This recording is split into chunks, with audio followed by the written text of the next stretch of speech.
Already যারা যুক্ত হয়ে গেছে তারা একটু কমেন্ট করে জানিয়ে দাও তো সাউন্ড ক্লিয়ার আছে কিনা। সাউন্ড ক্লিয়ার আছে কিনা সেটা বলো, আগুন আগুন করো না।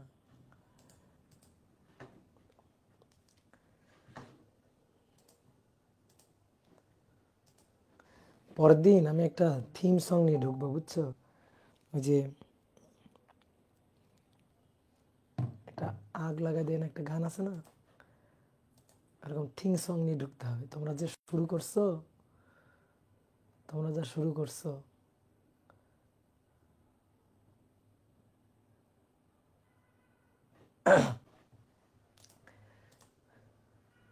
ওকে চলো শুরু করি।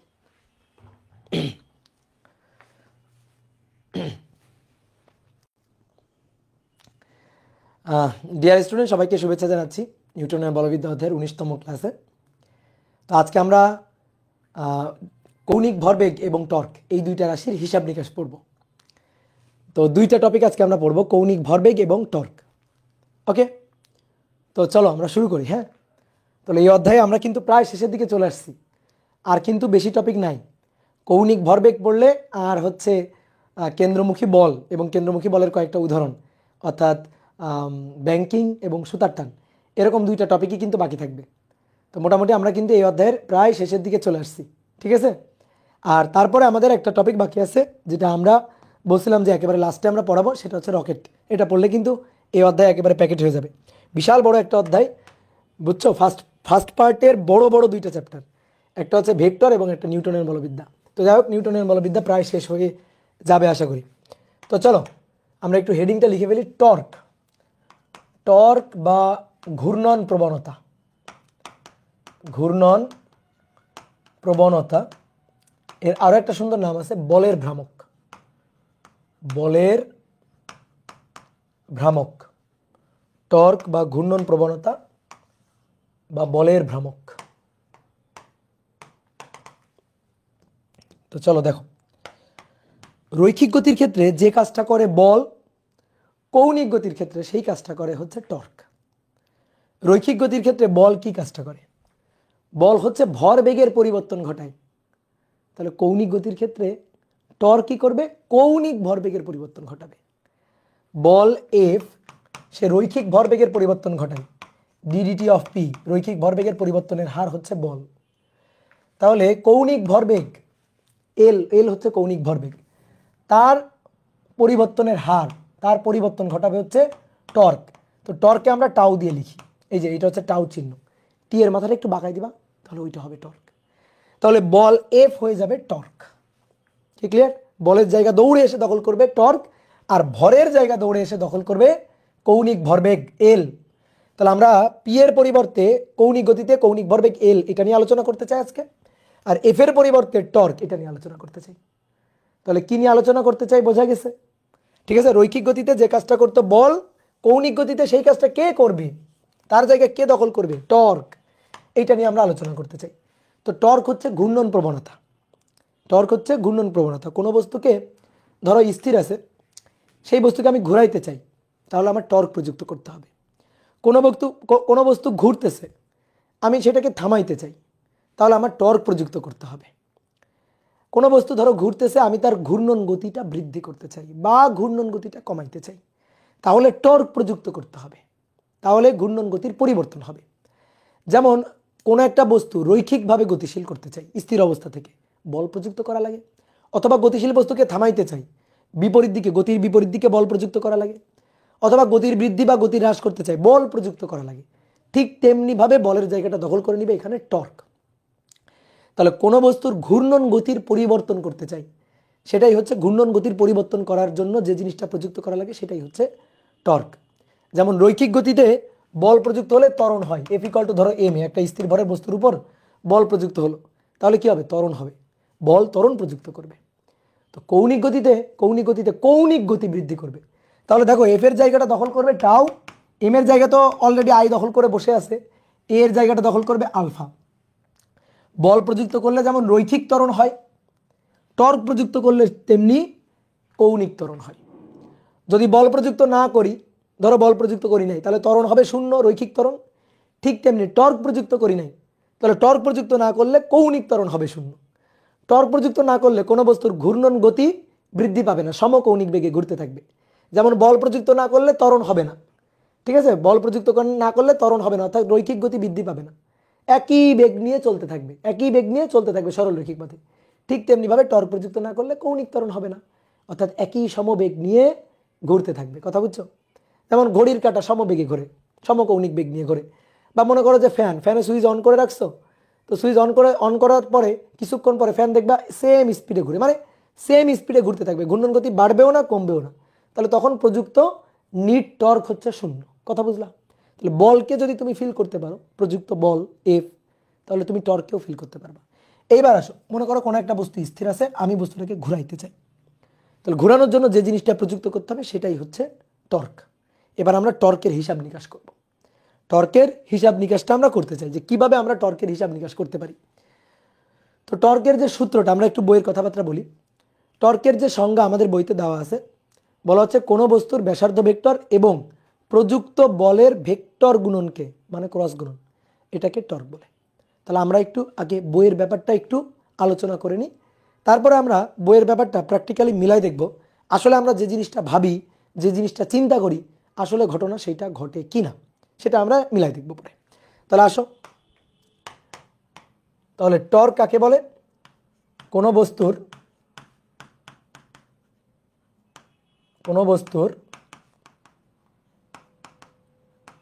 ব্যাসার্ধ ভেক্টর, কোনো বস্তুর ব্যাসার্ধ ভেক্টর এবং প্রযুক্ত বলের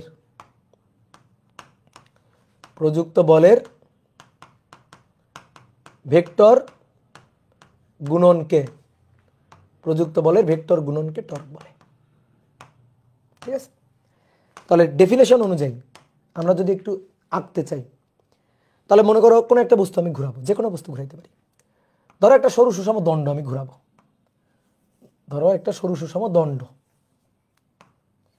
এটা হচ্ছে সরু সুষম একটা দণ্ড। এই দণ্ডটা ধরো এই অক্ষের সাপেক্ষে প্রান্ত বিন্দু দিয়ে ঘুরতে পারে,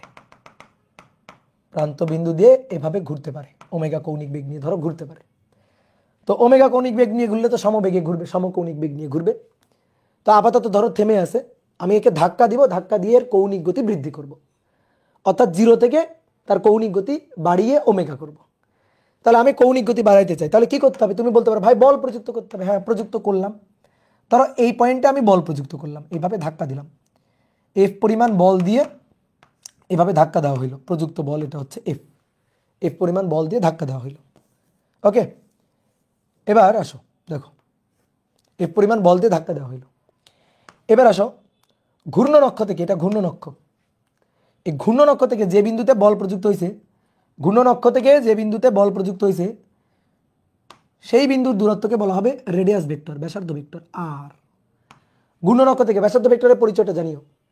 ঘূর্ণন অক্ষ থেকে বলের প্রয়োগ বিন্দুর দূরত্ব, এটাই হচ্ছে ব্যাসার্ধ ভেক্টর আর। এটা এফ। আর এফ এর মধ্যবর্তী কোণ কত? আর এবং এফ এর মধ্যবর্তী কোণ হচ্ছে এই কোণটা, হচ্ছে থিটা। এখন অনেকে বলতে ভাই এটা কেমন হইলো? এফ এর মাথার সাথে আর এর মাথার কোণ। হ্যাঁ, কোণ নিতে গেলে তো, ভেক্টরের কোণ নিতে গেলে তো মাথার সাথে মাথা অথবা পায়ের সাথে পা যুক্ত করে কোণ নিতে হবে। আমি তো ঠিকই নিছি, এফ বল দিয়ে ধাক্কা দিলাম। দেখো এফ বলটা কিন্তু নিচ থেকে ধাক্কা দিচ্ছে না, একটু সাইড থেকে ধাক্কা দিচ্ছে। এটা হচ্ছে একটা 3D চিত্র, চিন্তা করো।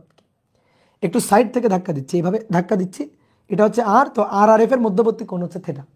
তো আর ভেক্টরের মাথা, এফ ভেক্টরের মাথা এক জায়গায় আছে, তারপরে তো কোণ নেওয়া হয়েছে, তাহলে তো কোণটা ঠিকই নেওয়া যাবে। কি ক্লিয়ার? তোমার যদি মনে হয় না ভাই আমি পায়ের সাথে পা মিলায় কোণ নিব, তাহলে আর এর পাটাকে একটু বর্ধিত করে দাও। নাও, আর এর পাটাকে বর্ধিত করো, এফ এর পাটাকে বর্ধিত করে দাও, মানে মাথাকে বাড়াই দাও। দিলে দেখো তো এই কোণটা থিটা, তো এই কোণটা থিটা হলে তো এই কোণটা থিটা, একই কথা। তাহলে একই কথা আমরা বলতে পারি না? কি ক্লিয়ার? তাহলে এফ কে যদি আমরা বর্ধিত করে দিই, ঠিক একইভাবে আর কে যদি আমরা বর্ধিত করে দিই, তাহলে এই যে কোণটা, এই কোণটা হচ্ছে থিটা। ওকে, তাহলে এটা হচ্ছে আর, এটা হচ্ছে এফ। উপরের ডেফিনেশন অনুযায়ী বলা হচ্ছে কোনো বস্তুর উপর প্রযুক্ত বল এফ আর ঘূর্ণন অক্ষ থেকে বলের প্রয়োগ বিন্দুর দূরত্ব যদি ব্যাসার্ধ ভেক্টর আর হয়, তাহলে ব্যাসার্ধ ভেক্টর এবং প্রযুক্ত বলের ভেক্টর গুণনকে, ক্রস গুণনকে টর্ক বলে। দেখো ভালো করে মাথায় রাখবা, প্রথমে কি বলা হয়েছে? ব্যাসার্ধ ভেক্টর আর, প্রথমে ব্যাসার্ধ ভেক্টরের নাম দেওয়া হয়েছে, পরে প্রযুক্ত বল। তাহলে R cross F, not F cross R, বুঝছো? এফ ক্রস আর দিলে কিন্তু মিনিং উল্টে যাবে, ঠিক আছে? এফ ক্রস আর কখনোই হবে না, আর ক্রস এফ। তাহলে প্রযুক্ত টর্ক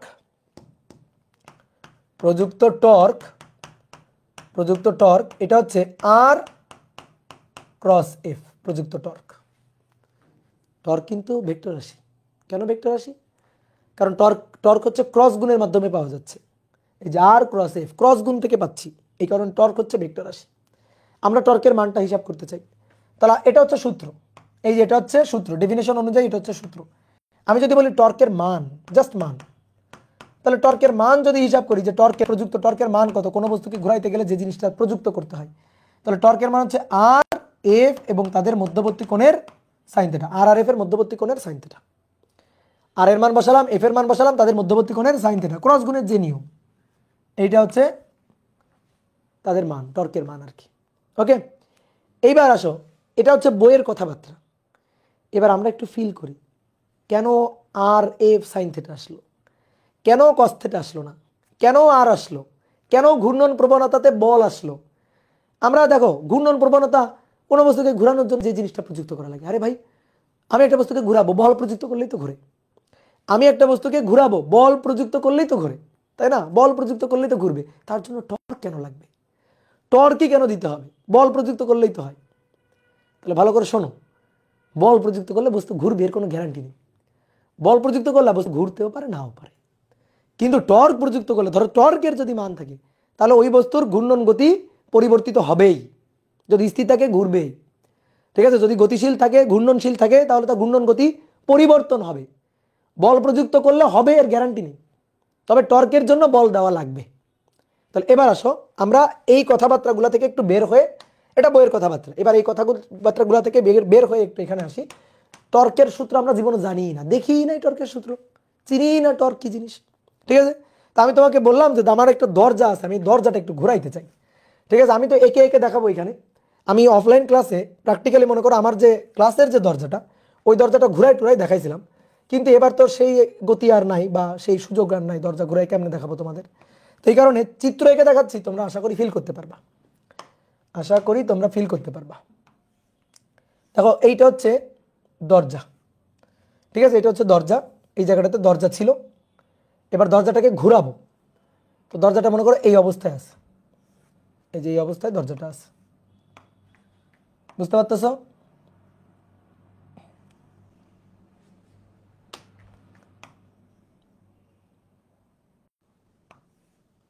এই অবস্থায় দরজাটা আছে। ওকে, এটা হচ্ছে ঘরের কর্নার, এই যে তোমার বাসার ঘরের কর্নার, এখানে দরজা। এইটা হচ্ছে দরজার হাতল, তাই না? এটা হচ্ছে দরজার হাতল। আর এইটা হচ্ছে দরজার ঘূর্ণন অক্ষ, এই যেটা হচ্ছে দরজার ঘূর্ণন অক্ষ। দরজা এই অক্ষের সাপেক্ষে ঘুরতে পারে, এইভাবে ঘুরতে পারে, ঠিক আছে? এটা হচ্ছে দরজার ঘূর্ণন অক্ষ। ওকে, এইবার আসো, আমি দরজাটাকে ঘুরাইতে চাই। তা আমি তোমাকে বললাম আমি দরজাটাকে ঘুরাইতে চাই, দরজাটা এখানে আসছে, আমি ঘুরাইতে চাই। ধরো এই দরজাটা বাইরে ভেতরে দুই সাইডে ঘুরতে পারে, ঠিক আছে? দুই সাইডে ঘুরতে পারে, ভেতরের দিকেও ঘুরতে পারে, বাইরের দিকেও ঘুরতে পারে, আমি দুই সাইডে ঘুরাইতে পারবো, ঠিক আছে? চলো দেখো, আমি দরজাটাকে ঘুরাইতে চাই, তো ঘুরানোর জন্য কি করবো? তুমি আমাকে বলো যে ভাই এই কাজটা করেন তাহলে ঘুরবে। বলো কি করব? এই কাজটা করেন তাহলে ঘুরবে। তুমি কি বলবা? যে ভাই ধাক্কা দেন, বল দেন, অথবা টান দেন। না, টর্ক তুমি চেনো না, টর্কের কথা বলিও না, টর্ক তুমি চেনো না। তুমি স্বাভাবিকভাবে চিন্তা করো, তুমি আগের পৃষ্ঠা পড়ো নাই। তুমি বলবা ভাই ধাক্কা দেন, ঠেলা দেন, অথবা টান দেন, তাহলে দরজা ঘুরবে। এবার চিন্তা করো তো, আমি ঠেলা দিলাম বা টান দিলাম, ধরো এইখানে পয়েন্টে, এই পয়েন্টে ধরে ধাক্কা দিলাম, এই পয়েন্টে ধরে ভিতরের দিকে, যে ভেতরের দিকে ধরো বল দিয়ে ধাক্কা দিলাম, এফ বল দিয়ে ধাক্কা দিলাম, অথবা এফ বল দিয়ে এভাবে টানও দিতে পারি। তো আমি ধরো দিলাম। এবার মনে করো কেউ একজন 5 নিউটন বল দিয়ে বল প্রয়োগ করে ধাক্কা দিল, আর কেউ একজন মনে করো যে 50 নিউটন বল দিয়ে ধাক্কা দিল। বলো কে ভালো ঘুরাইতে পারবে? কে ভালো ঘুরাইতে পারবে? 5 নিউটন বল দিয়ে ধাক্কা দিল আর 50 নিউটন বল দিয়ে ধাক্কা দিল, কে ভালো ঘুরাইতে পারবে? কার জন্য বেশ ভালো ঘুরে যাবে? ঘূর্ণন গতি কার জন্য বেশি বৃদ্ধি পাবে? বলো। অবশ্যই 50 নিউটন, যে সে ধাক্কা দিয়ে তার মানে বেশি ঘুরাই ফেলবে আর কি, তাই না? তাহলে কার ক্ষেত্রে ঘূর্ণনটা বেশি বৃদ্ধি পাবে আর কি, বা ঘূর্ণনটা ভালো হবে? 50 নিউটন। অর্থাৎ বল যত আমি বেশি দিব, তত না ঘূর্ণন প্রবণতা বেশি। তো আমরা একটা নাম দিই, এই দরজাটা ভালো ঘুরবে নাকি খারাপ ঘুরবে সেই ব্যাপারটা মেজার করার জন্য আমরা ধরো একটা রাশি নিলাম, সেই রাশিটার নাম দিলাম ঘূর্ণন প্রবণতা, এবং এই রাশিটাকে আমরা প্রকাশ করব এরকম একটা চিহ্ন দিয়ে, টি এর মাথা বাঁকানো চিহ্ন দিয়ে প্রকাশ করব। যদি এর মান বেশি হয় তাহলে দরজার ঘূর্ণন গতি ভালোই বৃদ্ধি পাবে, আর যদি এর মান 0 হয় তাহলে আর দরজা ঘুরবে না। তা আমি এরকম একটা নাম দিলাম যেটা হচ্ছে ঘূর্ণন প্রবণতা। তাহলে এবার আসো 1, তাহলে এই যে ঘূর্ণন প্রবণতা যেটাকে আমরা এই চিহ্নটা দিয়ে প্রকাশ করছি, এর নাম হচ্ছে টাউ চিহ্ন। হ্যাঁ, তাহলে এটার সাথে কেবল আমরা দেখলাম যে এফ এর সম্পর্ক হচ্ছে সমানুপাতিক, এফ এর সম্পর্ক সমানুপাতিক। তুমি বলতে পারো ভাই ঘূর্ণন প্রবণতার কি দরকার, এফ দিয়ে লিখে দেন না, এফ কে আমরা বলবো ঘূর্ণন প্রবণতা, এফ যত বেশি ঘূর্ণন তত বেশি। ঠিক আছে, আমি মানলাম। এবার তুমি মনে করো বল তুমি প্রয়োগ করলা, কিন্তু বল প্রয়োগ করলা এই জায়গাতে কবজায়, গলো তো ঘুরাইতে পারবা? যাও দরজার কাছে যাও, দরজায় গিয়ে এটা তো হাতল, তুমি কবজার উপর বল প্রয়োগ করো, দেখি ঘুরাইতে পারবা? ঘুরাইতে পারবা না। তাহলে দেখো বল দিলেই যে বস্তু ঘুরবে, স্থির অবস্থা থেকে যে ঘুরবে এর কোনো গ্যারান্টি নেই। তাহলে আমরা বল দিয়ে কথাটা বলবো না। তাহলে ঘূর্ণন প্রবণতা সেটা হ্যাঁ বলের মানে সমানুপাতিক, এটা সত্যি, বাট বল প্রযুক্ত করলা ঘুরলো না তো, এইখানে বল প্রযুক্ত করলে ঘুরবে? তাহলে জায়গা মতো বল প্রযুক্ত করতে হবে। তাহলে দেখো যে হ্যাঁ ঘূর্ণন প্রবণতা বলের সাথে সমানুপাতিক, এইটা একটা সম্পর্ক আমি পাইলাম। এইবার আসো দ্বিতীয় যে সম্পর্কটা, এই সম্পর্কটাকে এখানে লিখে দিই, এখানে লিখে দিলাম যে ধরো দুইজন এখানে বল প্রয়োগ করছে, একজন কম বল প্রয়োগ করছে, একজন বেশি বল প্রয়োগ করছে। যে বেশি বল প্রয়োগ করবে সে ভালো ঘুরাইতে পারবে, দরজা তার জন্য বেশি কৌণিক বেগ অর্জন করতে পারবে। তাহলে টর্কের সাথে এফ এর সম্পর্ক সমানুপাতিক। এইবার দরজা ঘুরাবো, ঠিক আছে, এবার দরজা ঘুরাবো, কিন্তু বল দিব দুইটা ভিন্ন জায়গায়, একই বল দিব, বল কিন্তু একই বল দিছি, কিন্তু দিব ভিন্ন জায়গায়। এখানে এফ বল দিলাম ধরো 10 নিউটন, বল দিলাম, ঠিক একইভাবে। আচ্ছা আমি তোমার আগে একটি ঘূর্ণন অক্ষ দেখাই। বলের প্রয়োগ বিন্দুর এই দূরত্বটা, এইটা হচ্ছে ব্যাসার্ধ ভেক্টর আর ঘূর্ণন অক্ষ থেকে। তো আমি মনে করো এই পয়েন্টে বল দিছি, এইবার এই পয়েন্টে না, এইবার আমি বল দিলাম এই পয়েন্টে বল দিলাম, ধাক্কা দিলাম দরজাটা ঘোরানোর জন্য, এই পয়েন্টে ধাক্কা দিলাম, মানে দরজার মাঝামাঝি ধাক্কা দিছো, সেম বলে, বেশি নাকি কম বলে, সেম বলে, এফ বলে ধাক্কা দিছো, ধরো 10 নিউটন বলে ধাক্কা দিছো। এবার তুমি বলো এই দুটো বলের জন্য, দুটো বল কিন্তু একই, কোন জায়গায় বল দিলে বেশি ভালো ঘুরবে, ঘূর্ণন গতি বেশি অর্জন করতে পারবে? কোন জায়গায়? কর্নারে, এই হাতলের উপর এখানে বল দিলে, এখানে বল দিয়ে ধাক্কা দাও, ঘূর্ণন গতি বেশি অর্জন করতে পারবে। এখানে বল দিয়ে ধাক্কা দাও, ঘুরবে কিন্তু ঘুরাইতে তোমার অনেক কষ্ট হবে, দেখো এই দুই পয়েন্টের মধ্যে এই পয়েন্টে বল দিলে ঘুরানোটা সহজ হবে, বা তাড়াতাড়ি ঘূর্ণন গতি বৃদ্ধি পাবে, ঘূর্ণন গতি বেশি অর্জন হবে, কিন্তু এই পয়েন্টে দিলে কম হবে। কেন? এইবার আসো, বলতে আমি একই বল দিলাম, তাহলে একই বল দিলে কি ঘূর্ণন প্রবণতা একই হলো না? একই বল দিলে ঘূর্ণন প্রবণতা একই হলো না। এর জন্য ঘূর্ণন অক্ষ থেকে দূরত্ব এইটা,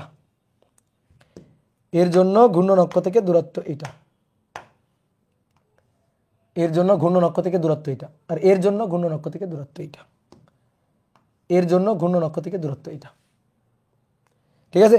এই অক্ষের জন্য ঘূর্ণন অক্ষ থেকে দূরত্ব এইটা, এই অক্ষের জন্য ঘূর্ণন অক্ষ থেকে দূরত্ব এইটা। তাহলে এবার দেখো তো আর কার বেশি? এইটাকে আমি বললাম R2, এটাকে বললাম R1। বলো এফ তো সেম, কিন্তু R1 is greater than R2। তাহলে যেহেতু R1টা বড়, দেখো ওই পয়েন্টে বল দিলে, একই বল দিছি দুই জায়গায়, ওই পয়েন্টে বল দিলে ঘূর্ণন প্রবণতা বেশি। তাহলে আমি ঘূর্ণন প্রবণতার সাথে আর এর সম্পর্ক কেমন বলতে পারি? বলো কেমন বলতে পারি? কেমন সম্পর্ক? সমানুপাতিক আর ব্যস্তানুপাতিক? সমানুপাতিক। তাহলে আমরা আর একটা সম্পর্ক পাইলাম, 2 নম্বর সম্পর্ক, সেটা হচ্ছে ঘূর্ণন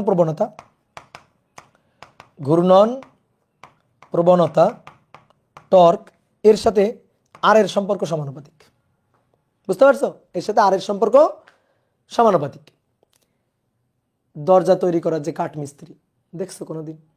দরজার হাতল তৈরি করছে, এইখানে হাতল তৈরি করছে, দেখছো কোনোদিন? চিন্তা করো যদি এইখানে কেউ হাতল তৈরি করে, তুমি তো ওই মিস্ত্রির টাকা তো দিবাই না, উল্টা আরো ধরে মনে করো যে মার দিবা। বুঝতে পারছো?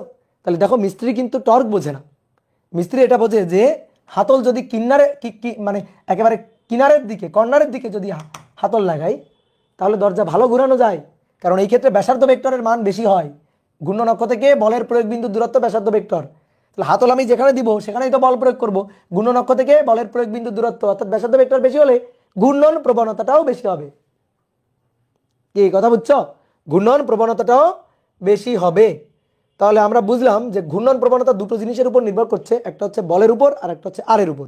বলের সাথেও সমানুপাতিক, যত বেশি বল দিব ঘূর্ণন প্রবণতা তত বেশি, আবার যত দূরে ঘূর্ণন অক্ষ থেকে যত দূরে বল দিব ঘূর্ণন প্রবণতা তত বেশি হবে। ওকে, এইবার আসো, বলও আমি দিলাম, ঠিক জায়গায় বল দিলাম, কিন্তু ঠিকভাবে দিলাম না। ঠিক আছে, তাহলে দেখি তো, শুধু কি আর ও এফ এর উপর নির্ভরশীল?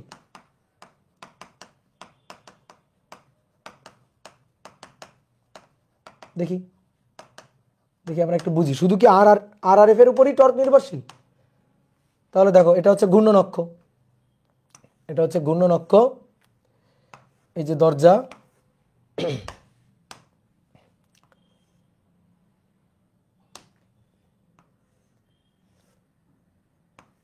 এবার ভালো করে বোঝো। তুমি বাসায় দরজা থাকলে চলে যাও, দরজার কাছে যাও, দৌড় দিয়ে দরজার কাছে চলে যাও। দরজার কাছে গিয়ে আমি যেভাবে বলতেছি সেভাবে বল প্রয়োগ করে দেখো, দরজা ঘুরাইতে পারলে তোমাকে 10 টাকা দিব। এই হচ্ছে হাতল, হাতলের উপরে বল দিবা, হাতলের উপরেই বল দিবা। ঠিক আছে, তাহলে দরজা আছে এখানে, হাতল এইখানেই বল দিবা। তো বলটা দিলা হচ্ছে এই যে ব্যাসার্ধ ভেক্টর, এটা ব্যাসার্ধ ভেক্টর আর এরই সমান্তরালে হাতলের উপর বল প্রয়োগ করলাম, এর সমান্তরালে হাতলের উপর বল প্রয়োগ করছো, এরই সমান্তরালে বল প্রয়োগ করছো। তো কত বল প্রয়োগ করছো? এফ বল প্রয়োগ করছো, বুঝলা? এরই সমান্তরালে এফ বল প্রয়োগ করছো। অথবা অথবা এর ঠিক বিপরীত দিক থেকে,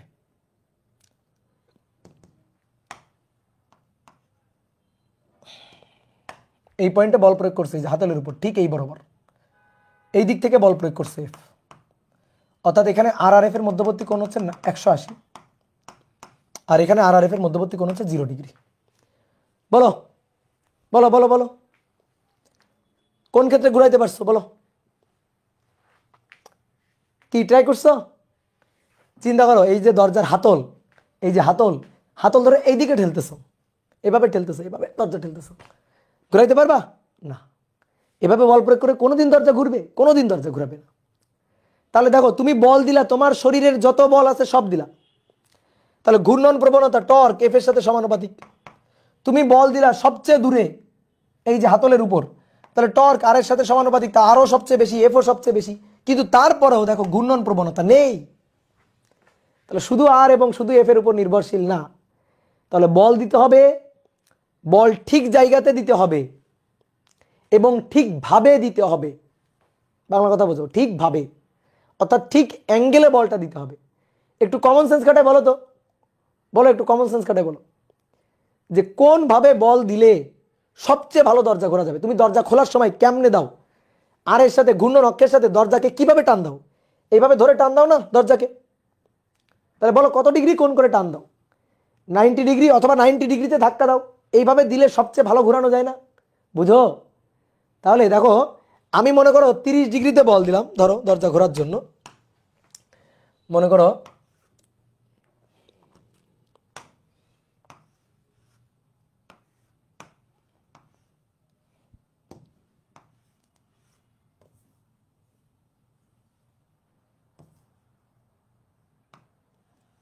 আমি দরজা ঘোরানোর জন্য, এই যে দরজা, এই দরজাটা ঘোরানোর জন্য আমি হাতলের উপরেই বল দিলাম, এই যে হাতল, তাহলে হাতলের উপর বল দিলে এইটা হচ্ছে ব্যাসার্ধ ভেক্টর আর, আর এইটা হচ্ছে বল ভেক্টর এফ, এটা বল ভেক্টর এফ। দেখো 90 ডিগ্রি করে, এই কোনটা 90, এর জন্য সবচেয়ে ভালো ঘুরবে। দেখো এর জন্য টাও হবে ম্যাক্সিমাম, টাও হবে সবচেয়ে বেশি, সবচেয়ে ভালো ঘুরবে। কিন্তু আমি যদি কোণের মানটা কমাই, ম্যাক্সিমাম, আমি যদি কোণের মানটা কমাই, আমি যদি এই যে আর এর সাথে এই কোণের মানটা যদি এইভাবে বল দিই, যদি এইভাবে বল দিই, ঘুরবে কিন্তু কম ঘুরবে, ভালো ঘুরবে না। যদি এইভাবে বল দিই তাহলে আরেকটু ভালো ঘুরবে, এইভাবে বল দিলে আরও ভালো ঘুরবে, এইভাবে বল দিলে আরও ভালো ঘুরবে, 90 ডিগ্রিতে দিলে সবচেয়ে ভালো ঘুরবে, 90 ডিগ্রিতে ধাক্কা দিলে সবচেয়ে ভালো ঘুরবে। আবার যদি এই বরাবর আসি, এইভাবে যদি 100 মানে 90 যদি বেশি 120 ডিগ্রি কোণে বল দিই তাহলে আবার কম ঘুরবে, 130 ডিগ্রিতে বল দিই তাহলে আরও কম ঘুরবে, 150-এ যদি বল দিই তাহলে আরও কম ঘুরবে, 90-তে যদি বল দিই তাহলে আর ঘুরবেই না। তাহলে একটা জিনিস খেয়াল করে দেখছো, যে দরজা ঘোরানোর জন্য বল দিচ্ছি আমি, দরজা ঘোরানোর জন্য আমি বল দিচ্ছি, তাহলে 0 ডিগ্রি থেকে কোণের মানটা বাড়াইতে বাড়াইতে 90 ডিগ্রির দিকে নিচ্ছি, টর্কটা বাড়ছে, টর্ক বাড়ছে বাড়ছে। আবার 90 থেকে যখন 180-র দিকে নিচ্ছি তখন আবার টর্ক কমছে। তাহলে 180 থেকে উল্টা আসি, 180 থেকে আবার যদি 90 ডিগ্রি থেকে আসি তাহলে টর্ক বাড়ছে, কি তাই না? তাহলে টর্ক সবচেয়ে বেশি হবে কার জন্য? 90 ডিগ্রির জন্য। 90-র বেশি হলেও কম, 90-র কম হলেও কম।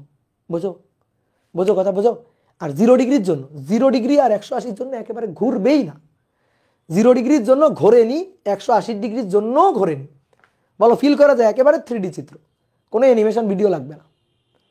ঠিক আছে, চালাক হয়ে গেছি ভাই, গুড, ভেরি গুড। তাহলে 90 ডিগ্রির জন্য সবচেয়ে ভালো ঘুরছে, 0 ডিগ্রির জন্য মোটেও করে নাই, 180-র জন্য মোটে করে নাই। তাহলে আমি এখন কোণের সাথে টর্কের সম্পর্ক বলতে চাই, অ্যাঙ্গেলের সাথে, থেটার সাথে সম্পর্ক, থেটা এর সাথে ঘূর্ণন প্রবণতা টাও এর সম্পর্ক। বলো সম্পর্কটা কেমন হবে? কোণের সমানুপাতিক, থেটার সমানুপাতিক? ডাহা মিথ্যা কথা।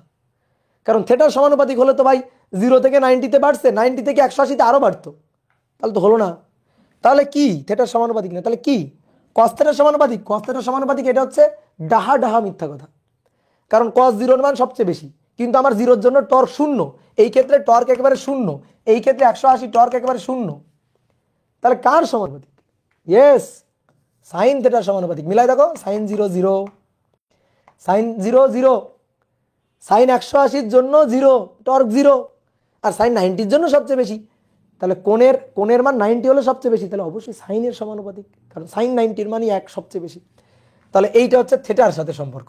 তাহলে আমরা 3টা সম্পর্ক পাইলাম, টর্কের সাথে এফ এর সম্পর্ক সমানুপাতিক, টর্কের সাথে আর এর সম্পর্ক সমানুপাতিক, টর্কের সাথে সাইন থেটার সম্পর্ক সমানুপাতিক। তাহলে শুধু বল দিলে হবে না, বল ঠিক জায়গায় দিতে হবে এবং ঠিক অ্যাঙ্গেলে দিতে হবে। তাহলেই আমি কোনো বস্তুকে মানে অঘূর্ণনশীল অবস্থা থেকে ঘূর্ণনশীল অবস্থায় নিতে পারবো, বা ঘূর্ণন গতি কমাইতে বা বাড়াইতে পারবো। বলো ক্রিস্টাল ক্লিয়ার কিনা কনসেপ্ট? বলো বলো বলো। তাহলে এই আলোচনা থেকে আমরা কি এইটা বলতে পারি না যে টর্ক সমানুপাতিক আর এফ এবং সাইন থেটা? তাহলে প্রযুক্ত বল তার মানে সমানুপাতিক, ঘূর্ণন অক্ষ থেকে বলের প্রয়োগ বিন্দুর দূরত্ব তার মানে সমানুপাতিক, আর সাইন থেটা কোণের সাইন থেটা আর আর এফ এর মধ্যবর্তী কোণ, কিন্তু এটা আর আর এফ এর মধ্যবর্তী কোণ। তাহলে আর আর এফ এর মধ্যবর্তী কোণের সাইন থেটার সমানুপাতিক। আর কিছুর উপর কি নির্ভর করে? যেহেতু আর কিছুর উপর নির্ভর করে না, আর কিছুর উপর নির্ভর করে না, কিন্তু যেহেতু আর কিছুর উপর নির্ভর করে না, তাহলে ভাই সমান চিহ্ন উঠাই দিয়ে একটা ধ্রুবক নিয়ে আসো, সেই ধ্রুবকটাকে সসম্মানে বলো এক, এক ধ্রুবক এক। কেন? কারণ আর কিছুর উপর তো নির্ভর করে না। যদি আর কিছুর উপর নির্ভর করতো তাহলে আমরা একটা ধ্রুবক টুবক নিতাম, মাধ্যমের উপর নির্ভর করলে একটা ধ্রুবক নিতাম, বা অন্য কিছুর উপর নির্ভর করলে একটা ধ্রুবক টুবক নিতাম। নেই, তাহলে ওকে ঠিক আছে, আর এর সাইন থেটা। এইটাই হচ্ছে টর্কের সূত্র, একেবারে ফিল করে মাটি থেকে উঠাই নিয়ে আসছি এই সূত্র। বুঝছো? কেউ আমাদের বলে দেয়নি কিন্তু এই সূত্র, এটা আমি জানতামই না, আমরা আবিষ্কার করে ফেলছি। এবার আবিষ্কার করার পর দেখতেছি ও আচ্ছা, বইয়ের কথার সাথে তো মিলে যাচ্ছে। এই যে torque equal to R F sine theta, বুঝতে পারছো যে বইয়ের কথার সাথে মিলে যাচ্ছে, যে হ্যাঁ তাই তো, torque equal to R F sine theta.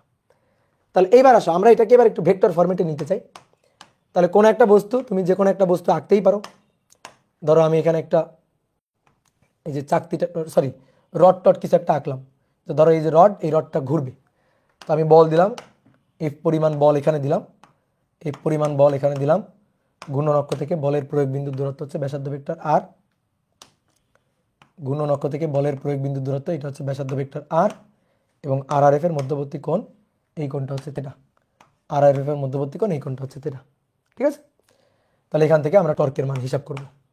তাহলে টর্ক ইকুয়াল টু বলো আর এফ সাইন থেটা, আর এফ সাইন থেটা। তাহলে আর এফ সাইন থেটা পাইছি কিন্তু আমরা এটা। তাহলে এইবার ভেক্টর ফরম্যাটে যদি লিখি, ভেক্টর রূপ, তাহলে আর ক্রস এফ, আর ক্রস এফ, এবং আমরা দেখতে পাচ্ছি যে আর আর এফ এর মধ্যবর্তী কোণে সাইন থেটা এটা। Torque equal to R cross F. ওকে?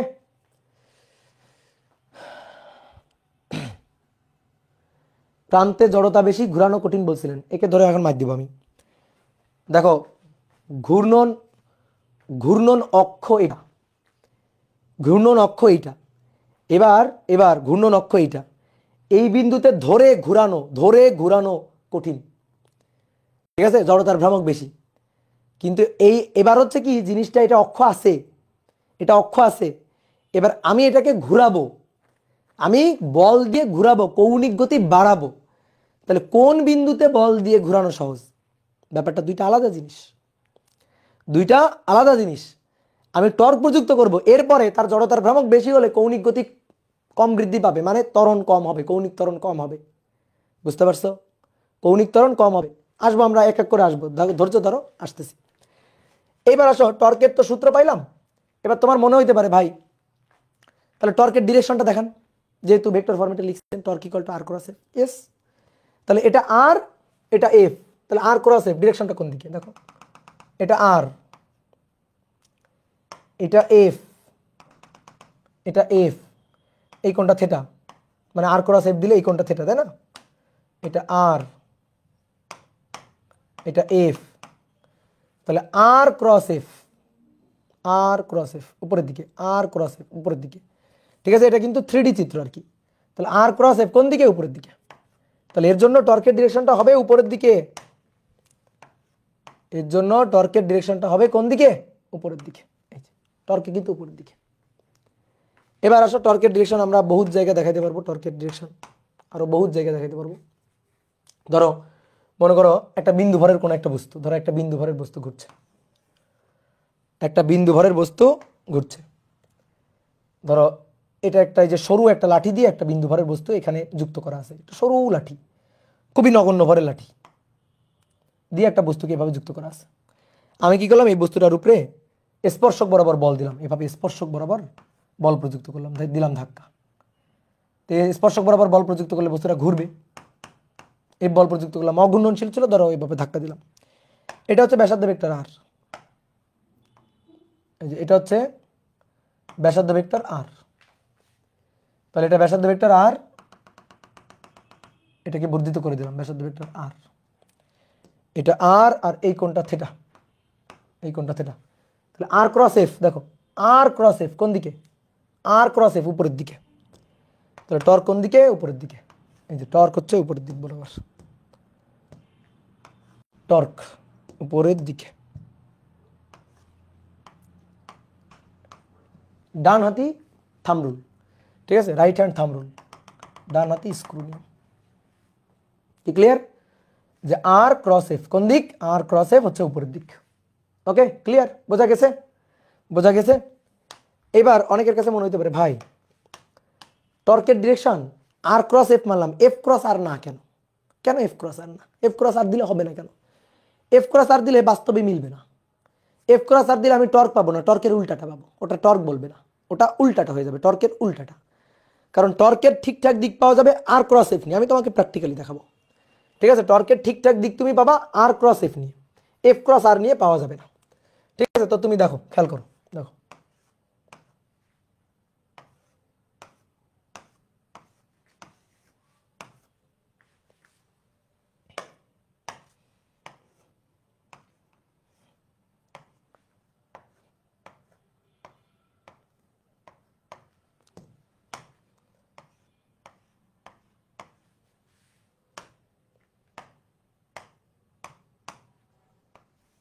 একটা চাকতির মতো কিছু একটা চিন্তা করো।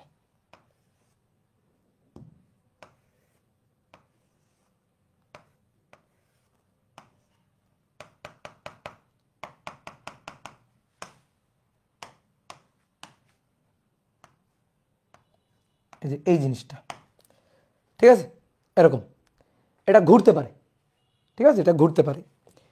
তা আমি কিভাবে ঘুরাচ্ছি দেখো, বোর্ডে দেখো। আমি ধরো এই পয়েন্টে, এই পয়েন্টে ধাক্কা দিয়ে এভাবে ঘুরাচ্ছি, এভাবে ধাক্কা দিয়ে ঘুরাচ্ছি। তা আমি এই পয়েন্টে ধাক্কা দিলাম, that is F, that is F প্রযুক্ত বল। এই পয়েন্টে ধাক্কা দিলাম এফ। ওকে, আর ব্যাসার্ধ ভেক্টর, এটা হচ্ছে ব্যাসার্ধ ভেক্টর। ঘূর্ণ, এই যে বল প্রয়োগ করছি এখানে, তাহলে ঘূর্ণন অক্ষ থেকে বলের প্রয়োগ বিন্দুর দূরত্ব, দ্যাট ইজ ব্যাসার্ধ ভেক্টর। এটা ব্যাসার্ধ ভেক্টর, দ্যাট ইজ আর, এটা আর। তাহলে আর আর এফ এর মধ্যবর্তী কোণ কোনটা?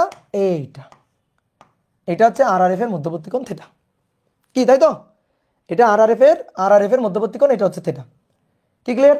এইবার তুমি বলো, দেখো আর আর এফ দিলে, আর ক্রস এফ দিলে আমি ডিরেকশন পাবো, আর ক্রস এফ দিলে ডিরেকশন পাবো এইদিকে। তো তুমি আগে আমার বলো তো, তোমার আমি দেখাই। এই যে দেখো এইটা এইভাবে আছে, আমি এইভাবে ধাক্কা দিব, এইভাবে ধাক্কা দিলে দেখো তো এটা কোন দিকে ঘুরতেছে। এই যে এভাবে ধাক্কা দিলে, এভাবে ধাক্কা দিলাম, কোন দিকে ঘুরতেছে, এইভাবে ঘুরতেছে। এইভাবে ঘুরলে এই দেখো এইভাবে যদি ঘোরে তাহলে ডিরেকশন কোন দিকে, উপরের দিকে। বা তুমি মনে করো যে একটা বোতলের মুখ, একটা পানির বোতলের মুখ এভাবে ঘোরাও, এইভাবে ঘোরাও, এইভাবে ঘুরাইলে উপরের দিকে উঠে আসবে না? পানির বোতলের মুখ যদি এভাবে ঘুরায় কোন দিকে উঠে আসবে দেখো তো। এই যে পানির বোতল মুখটা এভাবে ঘুরাবো, ঘুরাইলে দেখো তো কোন দিকে ঘুরে উঠে আসলো, এই যে উপরে উঠে আসলো। ডিরেকশনটা কোন দিকে, উপরের দিকে। তাহলে কোন দিকে উপরে উঠে আসলো, উপরের দিকে, উপরের দিকে উঠে আসলো, তাই না? তাহলে আমি যদি এটাকে এইভাবে ঘুরাই তাহলে এইভাবে ঘুরলে উপরের দিক যাবে, তাহলে টর্কের ডিরেকশন কোন দিকে হবে, উপরের দিকে হবে, তাহলে উপরের দিকে হবে। তাহলে আমি যদি এটাকে এভাবে ঘুরাই, এইভাবে যদি ঘুরাই, এভাবে যদি ঘুরাই তাহলে উপরের দিকে যাবে, অর্থাৎ টর্ক উপরের দিকে হবে, টর্ক হবে উপরের দিকে। দেখি এবার আর ক্রস এফ দিয়ে সত্যি কথা পাওয়া যায় নাকি এফ ক্রস আর দিয়ে সত্যি কথা পাওয়া যায়, দেখি আসো। তাহলে টর্ক এফ ক্রস আর লিখলাম, ধরো লিখলাম, খুশি লিখলাম যে এফ ক্রস আর দিয়ে দেখি তো টর্কের সত্যি ডিরেকশন পাওয়া যায় কিনা। প্র্যাকটিক্যালি আমরা ডিরেকশন কোনটা দেখছি, প্র্যাকটিক্যালি করে দেখলাম কেবল, আমরা কিন্তু ক্রস গুণ ডান হাত নিয়ম টিয়ম ঘুরাইনি। প্র্যাকটিক্যালি দেখলাম যে কোনো স্ক্রু যদি এইভাবে ঘোরে, এইভাবে যদি পানির পটের মুখ ঘোরে, স্ক্রু ঘোরে, তাহলে কোন দিকে যাবে, উপরের দিকে, তাহলে টর্ক হবে উপরের দিকে। এটা আমরা প্র্যাকটিক্যালি দেখলাম। এইবার সূত্র দিয়ে দেখব, দেখি সূত্র এফ ক্রস আর কি বলে। এফ ক্রস আর, এটা এফ এটা আর, এফ ক্রস আর বলতেছে এই দিক, এফ ক্রস আর বলতেছে এই দিক, কিন্তু বাস্তবে প্র্যাকটিক্যাল সিচুয়েশন বলতেছে দিকটা এটা। তাহলে এফ ক্রস আর বলতেছে নিচের দিক, এফ ক্রস আর কি বলতেছে, নিচের দিকে বলতেছে, নিচের দিকে বলছে, মিথ্যা বলছে, নিচের দিকে বলছে, মিথ্যা বলছে, মিথ্যা বলছে। তাহলে যেহেতু মিথ্যা বলছে তাহলে সূত্রটা ভুল, এই সূত্র ভুল, কারণ তো মিথ্যা বলছে, একেবারে চোখে দেখলাম, হাতে নাতে ধরা পড়ে গেছে যে মিথ্যা বলতেছে, কারণ আমরা দেখলাম টর্ক উপরের দিকে, ও বলতেছে মিথ্যা কথা, তাহলে মিথ্যা কথা বলতেছে বাদ, তাহলে এই সূত্র ভুল, ভুল সূত্র। বুঝতে পারছো? এইবার আসো দেখি তো, দেখি তো torque equal to R cross F সত্যি কথা বলে কিনা, আর ক্রস এফ দেখি তো বাস্তবতার সাথে মেলে কিনা। এটা আর এটা এফ, আর ক্রস এফ, এই যে ডান হাত দেখো হাতের সাথে মিলাও, আর ক্রস এফ দেখো, এফ ক্রস আর দিলে আমার এই হাতটার সাথে আঁকা হাতটা মেলে না, মিথ্যা। এফ ক্রস আর দিলে আমার এই হাতের সাথে আঁকা হাতটা মেলে না, মিথ্যা কথা। আর ক্রস এফ দিলে আমার আঁকা হাতের সাথে আমার বাস্তব হাত মিলে যাচ্ছে, দেখো আর ক্রস এফ, এই যে ডিরেকশন এদিকে, তাহলে এটা সত্যি কথা বলছে। যে আর ক্রস এফ এটা বলছে নিচের দিকে বলছে, সরি উপরের দিকে বলছে, উপরের দিকে বলছে, তাহলে তো সত্যি বলছে, সত্যি বলছে, তাহলে সূত্রটা ঠিক, সূত্রটি সঠিক। কি ক্লিয়ার? বুঝতে পারছো?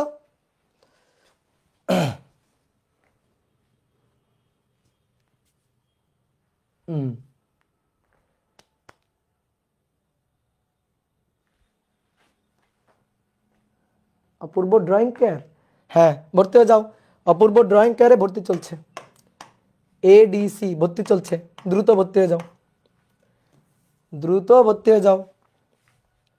এবার আসো, তাহলে টর্কের মোটামুটি সূত্র টুত্র হয়ে গেল, আমরা টর্কের ডিরেকশনও পেয়ে গেলাম, ঠিক আছে? তাহলে চলো এবার এবার আমরা একটা সূত্র প্রমাণ করব।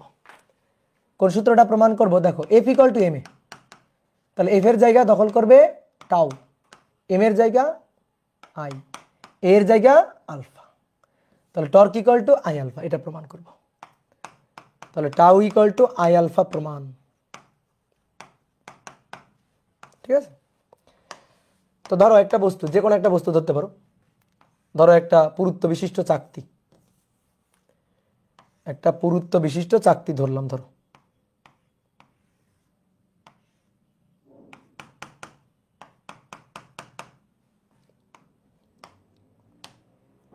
এটা এর ঘূর্ণন অক্ষ, dot dot dot A dot, এই যে এভাবে ঘুরতে পারে। তাহলে এর উপর এই একটা বিন্দু আছে, এই একটা বিন্দু, এই একটা বিন্দু, এরকম অসংখ্য বিন্দু আছে, তাই কি না? এরকম অসংখ্য বিন্দু আছে। তা আমি এখন কি করলাম, এটাকে ধরে ধাক্কা দিলাম, এভাবে ধরে ধাক্কা দিছি, এভাবে ধরে ধাক্কা দিলাম, ধাক্কা দিলে তো ঘুরবে। তাহলে আমি এই বস্তুটাকে ধরে ধাক্কা দিলাম, এই বস্তুটা ঘুরবে। আমি এখন টর্ক হিসাব করতে চাই, লব্ধি টর্ক হিসাব করতে চাই যে এই বস্তুর উপর প্রযুক্ত টর্ক কত।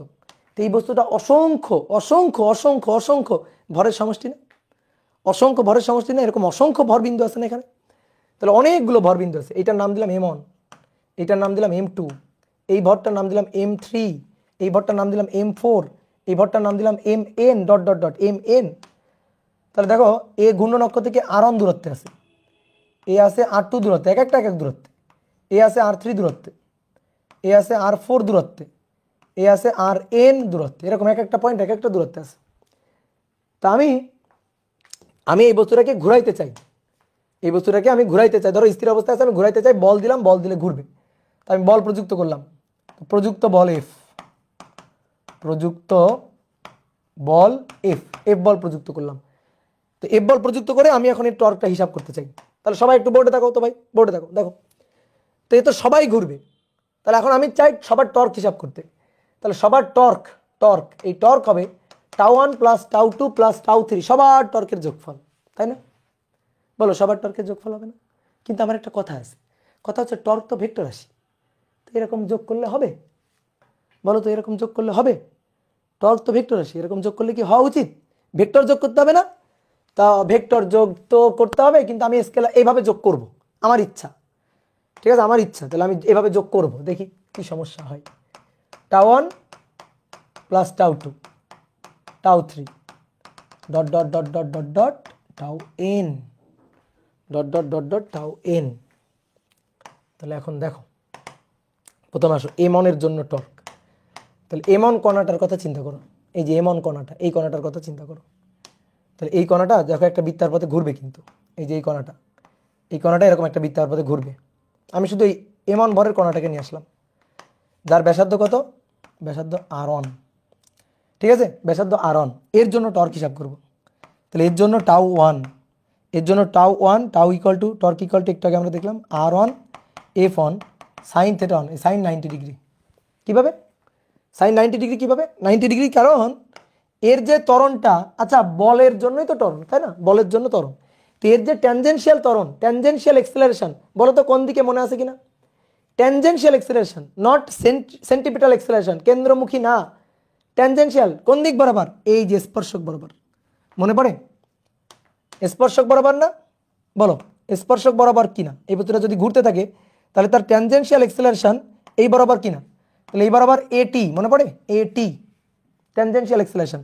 তাহলে এই AT এর জন্যই তো F ইকুয়াল টু MA। তাহলে F ইকুয়াল টু MA, এটার জন্যই তো F। তাহলে F এটা ইকুয়াল টু MAT, বুঝলা কিনা? ওকে, তাহলে মধ্যবর্তী কোণ কত বলো তো? এই কোণটা কত? এই কোণ কত? 90 ডিগ্রি, অবভিয়াসলি 90 ডিগ্রি। স্পর্শকের সাথে ব্যাসার্ধের কোণ কত হয়? 90 ডিগ্রি। তাহলে এই যে F, এই R এবং F এর মধ্যবর্তী কোণ, F এর ডিরেকশন, M এর তো কোনো ডিরেকশন হয় না, তাহলে F এর ডিরেকশন হচ্ছে A এর ডিরেকশনের দিকে। তো এই A কোণ A, এটা কি কেন্দ্রমুখী ত্বরণ? না, এটা ট্যানজেনশিয়াল এক্সেলারেশন, স্পর্শক বরাবর থাকবে। তাহলে স্পর্শক বরাবর ত্বরণ, তার জন্য বল F ইকুয়াল টু MA। সেই F এর সাথে, মানে A এর সাথে যেহেতু R এর কোণ 90 ডিগ্রি, ট্যানজেনশিয়াল এক্সেলারেশন ব্যাসার্ধের সাথে 90 ডিগ্রি কোণে থাকবে, সুতরাং F এর সাথেও তো R এর কোণ 90 ডিগ্রি, তাই তো? F এর সাথেও তো 90 ডিগ্রি। ভাই এটা কি সেন্টিপিটাল ফোর্স?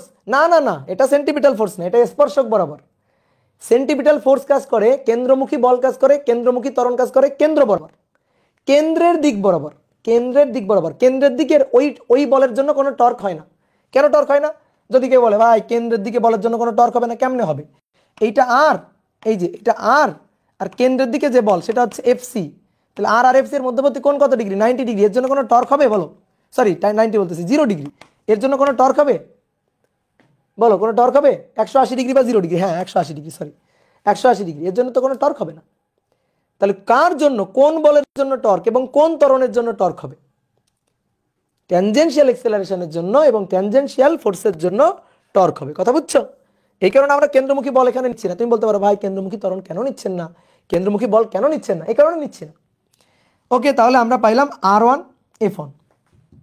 এবার এফ ইকুয়াল টু তে এম এ একটু আগে উপরে লেখা হয়েছে, F equal to M A একটু আগে উপরে লেখা হয়েছে, তাহলে R one F equal to M A M one A one, এই এ কিন্তু ট্যানজেনশিয়াল এক্সেলারেশন উপরে মেনশন করে দিছি, ঠিক আছে, ট্যানজেনশিয়াল এক্সেলারেশন উপরে মেনশন করে দিছি। তাহলে R one F equal to M one A one F equal to M A.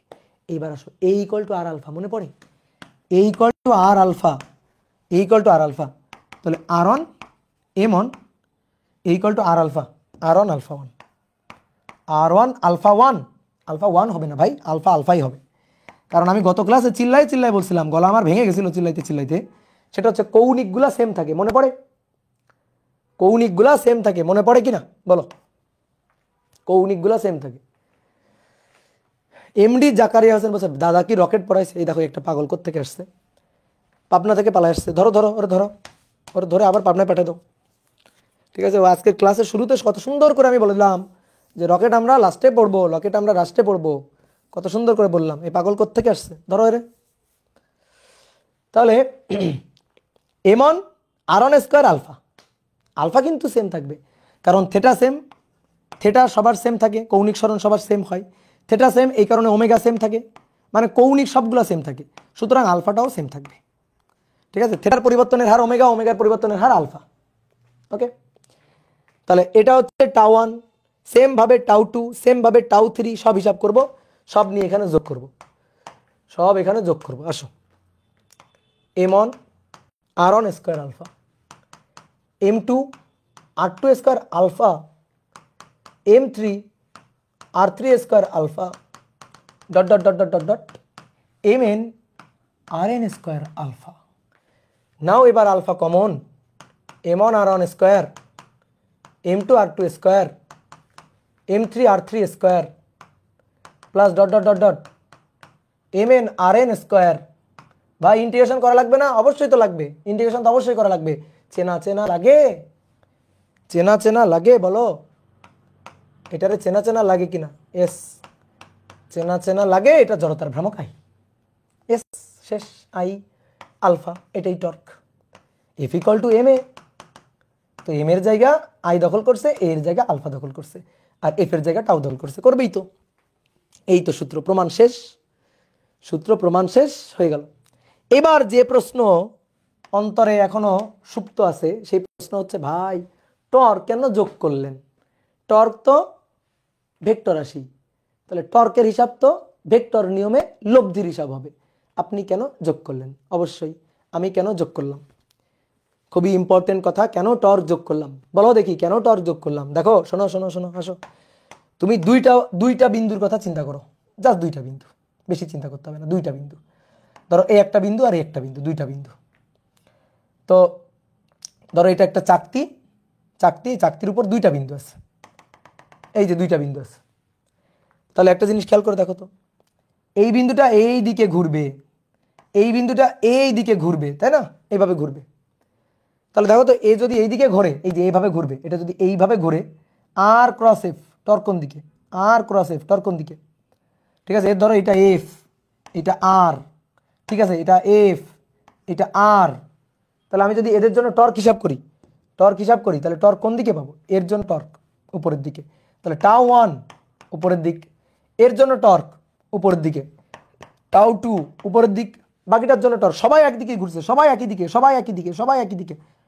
Tau one, tau two, tau three, tau four, tau five, সবাই একই দিকে, সবাই উপরের দিকে, এই যে সব টর্ক উপরের দিকে, সব টর্ক উপরের দিকে।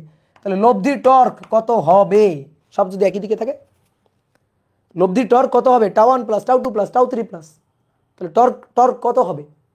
টর্ক হবে সবগুলা প্লাস, মানে লব্ধি করতেছি। তুমি যদি বলো, তোমার যদি বলি এই বলো উপরের দিকে 2 নিউটন, তারপরে উপরের দিকে 1 নিউটন, তারপরে উপরের দিকে 3 নিউটন, বল লব্ধি বল কত? তুমি কি বলবা? ভাই 1 + 2 3 + 3 6। তো 6 কেমনে বের করলা? যোগ করে।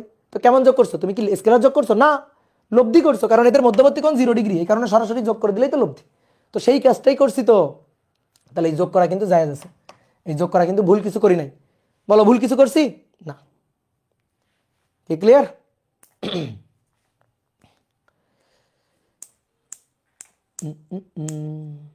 অনেকে একটা জিনিস ভাবতে পারে, ভাই ধরেন চাকতির আমি এইখানে বল দিলাম, আপনি সমস্ত ভর কেন ধরছেন? খুব ইম্পর্টেন্ট কথা। ধরো চাকতির এই পয়েন্টে ধরে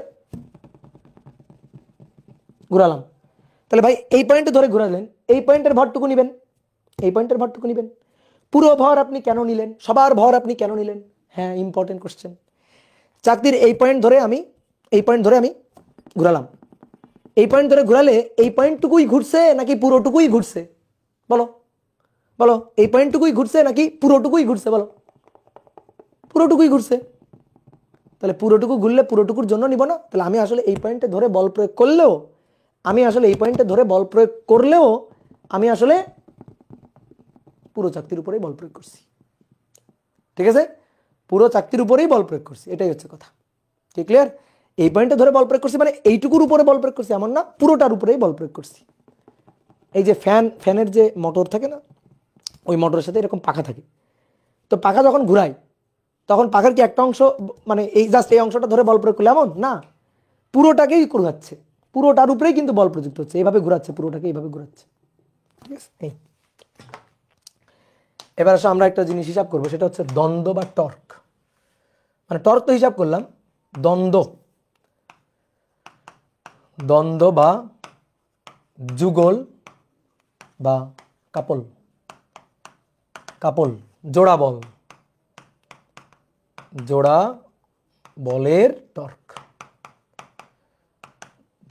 টর্ক, দ্বন্দ্ব বা যুগল বা কাপল। তিনটি শর্ত।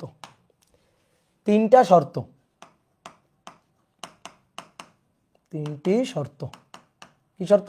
এক, দুটি সমমানের দুই পরস্পরের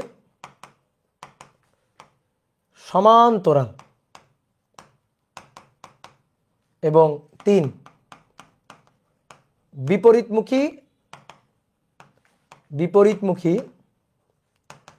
ক্রিয়ারত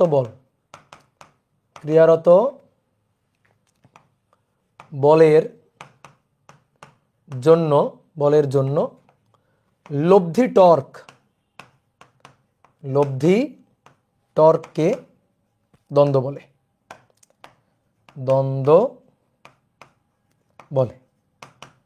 দ্বন্দ্ব বা যুগল বলে। ঠিক আছে, তাহলে কয়টা শর্ত? তিনটে শর্ত। কি কি?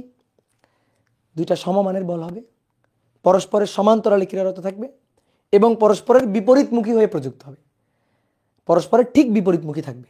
তাহলে যে লব্ধি টর্ক প্রযুক্ত হবে সেটাকেই বলা হবে দ্বন্দ্ব। তাহলে যে লব্ধি টর্কটা প্রযুক্ত হবে সেটাকেই বলা হবে দ্বন্দ্ব। তাহলে আসো দেখি দ্বন্দ্বের হিসাব নিকাশ করবো। আসো, মনে করো এটা একটা চাকতি, এই চাকতিটা এই অক্ষের সাপেক্ষে ঘুরতে পারে, এই অক্ষের সাপেক্ষে ঘুরতে পারে চাকতিটা। তো আমি এখন এই চাকতির উপর বল দিব, বুঝছো? তো চাকতির উপর একটা বল দিলাম ধরো এই পয়েন্টে, আর একটা বল দিলাম এই পয়েন্টে। বলো তো কেন্দ্র থেকে দুইটা বিন্দুর দূরত্ব কি একই? বলো, দুইটা বিন্দুর দূরত্ব কি একই? এই পয়েন্টের দূরত্ব আর এই পয়েন্টের দূরত্ব একই না? একই না, কিন্তু এটা একটু বেশি, এটা একটু কম, চোখের আন্দাজ দেখে বোঝা যাচ্ছে। এই দূরত্বটাকে আমি বললাম এটা হচ্ছে R1, এই দূরত্বটাকে আমি দেখে বললাম এই দূরত্বটা হচ্ছে R2, এই দূরত্বটা হচ্ছে R2, এই দূরত্বটা R2। এবার বল প্রয়োগ করবো। আসো, এই পয়েন্টে বল প্রয়োগ করবো, এইভাবে এই পয়েন্টে ধাক্কা দিলাম, F পরিমাণ বল প্রয়োগ করলাম, F।